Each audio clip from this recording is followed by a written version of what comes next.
নমস্কার বন্ধুরা, মাধবী ফুড কিচেনে তোমাদের সবাইকে স্বাগত। আজকে বানাবো কাতল কষা। তার জন্য আমি 500 গ্রাম কাতল মাছ নিয়েছি, পেটি গাদা দুটোই নিয়েছি। কাতল মাছগুলো এখন আমি ভালো করে মেখে নিব। প্রথমে দিয়ে দিলাম লেবুর রস, আদা বাটা, রসুন বাটা, হলুদের গুঁড়া, পরিমাণ মতো লবণ, সরষের তেল, কাশ্মীরি লঙ্কা, কালারের জন্য দিলাম অল্প। এখন ভালো করে মেখে নিব।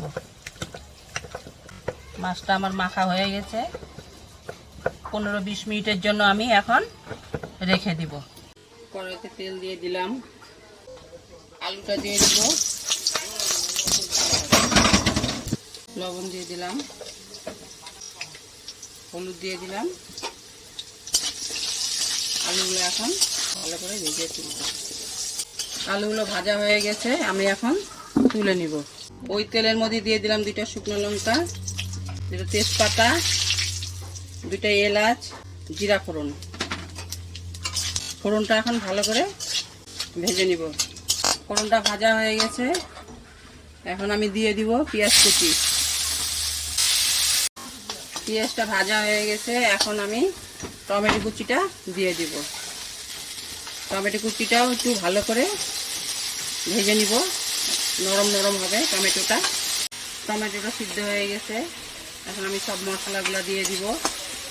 লঙ্কা বাটা, জিরার গুঁড়া, ধনের গুঁড়া দিলাম, অল্প হলুদ দিলাম যেহেতু মাছে হলুদ দেওয়া আছে, অল্প লবণ দিলাম।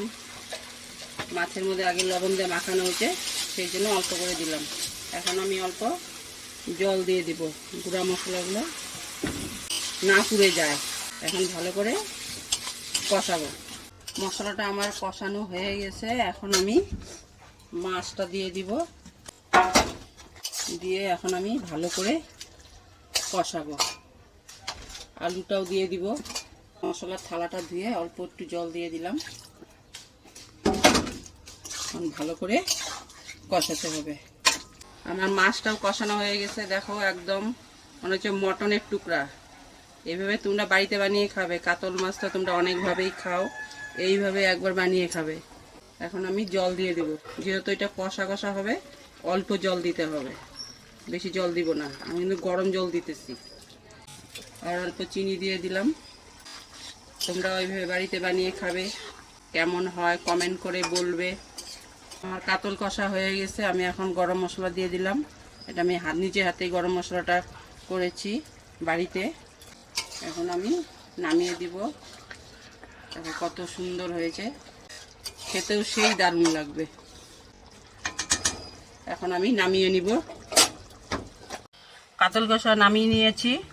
দেখো, ভিডিওটা যদি তোমাদের ভালো লাগে লাইক সাবস্ক্রাইব করে দিও প্লিজ। পাশে থেকো বন্ধুরা, থ্যাংক ইউ।